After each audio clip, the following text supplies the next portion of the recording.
Hi friends, welcome to my channel. आज चलिए हम समझते हैं कि आईपीओ का पूरा ज्ञान और पूरा डिटेल्स कि आईपीओ में कैसे इन्वेस्ट करते हैं, आईपीओ का मतलब क्या है, आईपीओ बार बार क्यों आते हैं, आईपीओ होता क्या है। जितने भी बिगनर्स हैं उन्हें नहीं पता है कि आईपीओ। तो चलिए फ्रेंड्स, मैं आपको ये ग्रो का प्लेटफॉर्म है, मैं ग्रो भी यूज़ करती हूँ, मैं अपस्टॉक भी यूज़ करती हूँ। तो मैं ग्रो में दिखाती हूँ आपको किस तरीके से जो है आपको आईपीओ को समझना है और आपको अप्लाई करना है। तो जैसे ये बाजार स्टाइल रिटेल लिमिटेड करके है, इससे मतलब चलता है कि फैशन इंडस्ट्री है।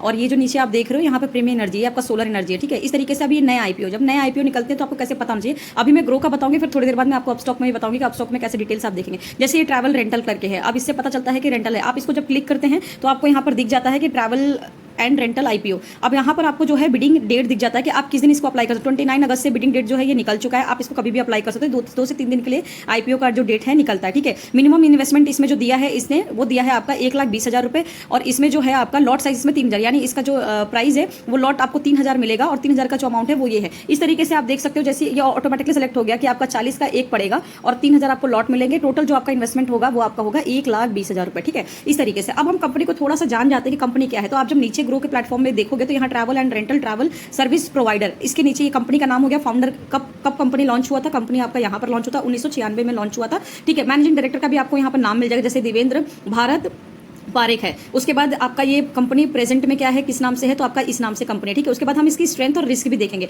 तो स्ट्रेंथ में आप ये पूरा पढ़ सकते हो कि किस तरीके से यहाँ पर ट्रैवल रेंटल ये बेसिकली इसकी डिटेल्स लेकर कंपनी करती क्या है, ठीक है। अब हम इसके बाद देखते हैं कंपनी जो है वो कंसिस्टेंट में कितना ज्यादा प्रॉफिट दे रही है। तो यहाँ पर आपको ना आराम से दिख जाएगा। 2022 में इसने जो है वो आपको 6.5 करोड़ के आसपास का इसने आपका ये बेनिफिट दिया है, रेवेन्यू जनरेट किया है। 2023 में जो है इसने 7.5 करोड़ का दिया है। 2024 में इसने इस तरीके से आपको बेनिफिट दिख जाएगा। ग्रो का एक बहुत अच्छा मुझे लगता है वो ये है कि इस तरीके से आपको ये रेवेन्यू दिखा जाएगा। अगर आपको रेवेन्यू में ऐसे क्लिक करेंगे, सपोज आपने यहाँ पे रेवेन्यू में क्लिक किया तो आपको ये रेवेन्यू दिखा देगा कि भाई 2022 में जो है इसने रेवेन्यू इतना दिया है, ठीक है। ये आप देखोगे 2022 में इसने आपका 3 करोड़ के आसपास का दिया है और 2023 में इसने दिया है मतलब 5 करोड़ 60 लाख का दिया है और 2024 के आसपास इसने दिया है मतलब 7.5 लाख का, ठीक है। इस तरीके से आप इसका टोटल असेट देख सकते हो, कंपनी के पास असेट कितना है। तो कंपनी का जो असेट है, असेट मतलब होता है कि कंपनी के पास कितना ज़्यादा मतलब अगर कल को कंपनी मान लीजिए कि लोन लेकर बैठती है, तो कंपनी अगर लोन में है, डूबी है, तो क्या जिन लोगों ने उसका शेयर लेके होल्ड किया है, तो क्या कंपनी के पास इतना सामान है, इतना उसका असेट है, इतनी सारी उसके अंदर मतलब एसेट का मतलब बेसिकली होता है उसकी पूंजी कितनी है।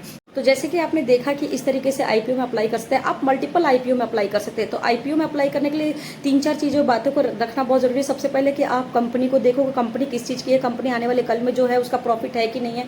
आप अगर उसमें लॉन्ग टर्म के लिए जुड़ना चाहते हो तो उसमें प्रॉफिट होगा कि नहीं होगा। कि मान लीजिए आपने आईपीओ में अप्लाई किया और आपका आईपीओ लग गया और आप उस पैसे को नहीं निकाल रहे, आप होल्ड कर रहे हो, तो आपको चेक करना होगा कि कंपनी क्या करती है कि 1 हफ्ते तक तो बहुत अच्छा रन करती है, उसके बाद वो फिर से डंप आती है, ठीक है। तो पंप एंड डंप वाला सीन होता रहता है, वो चेक करना है। तीन बातें आपको बहुत अच्छे से ध्यान रखने है कि कंपनी क्या रेगुलर जो है लगातार प्रॉफिट कर रही है कि नहीं कर रही है। दूसरा, कंपनी का रेवेन्यू लगातार बढ़ रहा है कि नहीं बढ़ रहा है। तीसरा, कंपनी अपना एसेट बढ़ा रही है कि नहीं बढ़ा रही है, उसकी लायबिलिटी कम होना चाहिए। ये तीनों चीज़ें उसके बढ़ते होने चाहिए। तो इस तरीके से आप आईपीओ में पैसे लगा के, थोड़े पैसे लगा के आप उसमें अच्छा रिटर्न कमा सकते हैं और आईपीओ से आप एक पैसिव इनकम जनरेट कर सकते हैं। Thank you so much for watching my channel.